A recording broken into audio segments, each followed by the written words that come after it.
welcome back to the channel, and that's right, you can see 3 Dukes, but it's not just 3, it's 4 Dukes, that's right. So this is the Duke that I kind of liked right out of the box. I thought it was pretty good. I think I did a comparison between this one and this one way back in the day, and then of course you got the Tiger Force Duke, which came and he had these cool tiger stripes on his pants, and that's pretty cool. But I got him decked out in a Gridiron Studios like flight piece, and I put this cool helmet on him, and I think he looks really cool, like he's ready to blast off. So today I'm going to talk about that retro carded Duke. So first of all, let's just talk about my retro Duke. So let's just take a close look at him. He looks pretty cool, and you can see he's got some cracks in his feet, and that's because I tried to put him in one of these G.I. Joe stands, and the pegs were just a little bit too big and his feet were a little bit too brittle. So be careful if you're using aftermarket stands on your vintage G.I. Joes, because they can break the heels. So first of all, let's just take a look at the retro Cardback Duke. And the one thing that I think is super cool about these Cardbacks is, that's right, it's not some flimsy piece of cardboard. So he's got this like bubble that's right there, and then on the back of the card you can see the other figures that he comes with, which is Scarlet and Recondo, and unfortunately Scarlet's nowhere to be found right now. I did find a Recondo, but the problem is I have so many Recondos from Ross stores that I picked up a couple extras that I just don't feel like I'm going to be picking up Recondo anytime soon. I'm going to wait for another sale. Now, Target had a really good sale a couple weeks ago or a week or so ago, but I missed it with these figures because they just weren't showing up in stores. But the retro Cardback does come with the file card, which is pretty cool. He's a first sergeant. He's airborne infantry. And he was born in St. Louis, Missouri, of all places. Anyways, it's in multiple languages right there. It's pretty cool. I doubt I'm going to be cutting that out because I'll probably leave the entire Cardback together once I get this bubble off. And I think it's pretty cool, but let's take them out of the package. What I do is I put 2 slits right here and right here on the plastic, and then I just cut this piece right here, and I'm able to fold that up and just grab that, and I can slide the figure right on out, leaving most of the card and bubble still intact. So if I wanted to, I could put him back in this like little sheath and stick it back in that bubble. Probably not gonna do that, but it's always an option if you wanted to preserve the look. Now here is a stand that comes with it. That is pretty cool. As you can see, he's got his backpack up here, he's got his pistol, he's got like a rifle, he's got like this helmet, which is really cool. He's got a couple of extra pairs of hands. He also comes with his binoculars that have the piece that goes around his neck. And then he's got his regular rifle that would have come with him if he was a 3 3/4 inch figure. So it's pretty cool that he comes with his vintage. All right, so we got the 2 figures side by side, him and the vintage one. And let's just take a closer look. The shirts, yep, rolled up at the lower part of the arm there. He's got his insignia up here, which is really nice. He's got the green collar, which is really nice.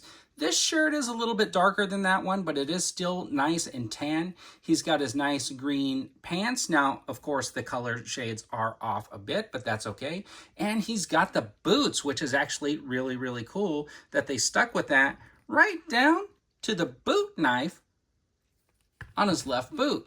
Now, that boot knife can be moved, but that's really cool that they did that. And what I want to do here is I'm just going to show you, look, the grenade, this package, the buckle piece, the second piece. That is really cool that they kept to all of those details, and that is super nice that they did that for this retro figure. And you know, we got these heads and stuff like that, and they're never going to be a match because they do want these to look more realistic, these newer ones. But I think overall, if you look at them, this figure is actually a great ode to this original retro figure. Let's just compare these 2 machine guns. That is pretty cool. They did a great job. But you know what? Let's just check. And sure enough, that magazine comes out.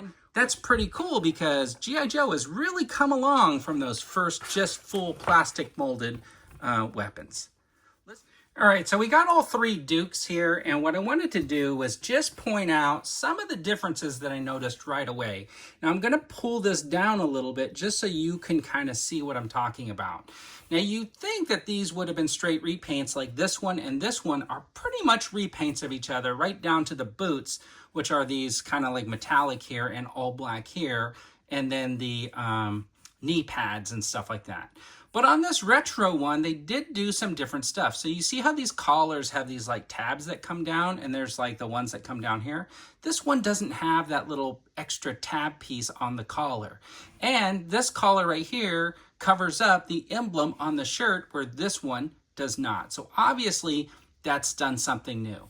Then of course you got this molded belt that's on the new Duke.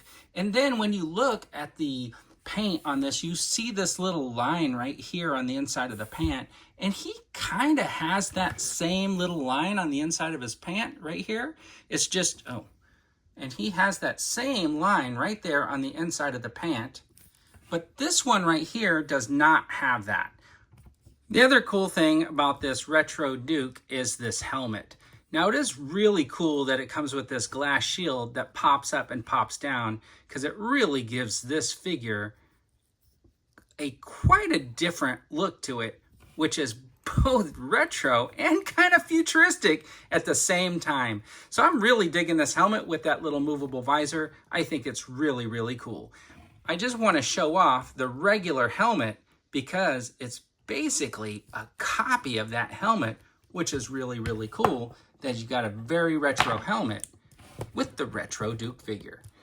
And I'm going to show off the backpack there, and that is pretty cool because it says G.I. Joe, a real American hero on there, which is super cool. He's got these canteens. I wish they popped out, but they don't. And I'm going to throw that on his back right there. And then, of course, I'm going to give him his machine gun, his classic machine gun. And there is the retro Duke G.I. Joe action figure. And man, I think that guy is really, really cool. All right, and there's my comparison of the G.I. Joe Classified series Retro Duke. Anyways, I think it's pretty cool. Man, now I might have to go back to the store and pick up Recondo. Darn it. Anyways, hope you like this quick little review. And don't forget, everybody, have a fantastic day.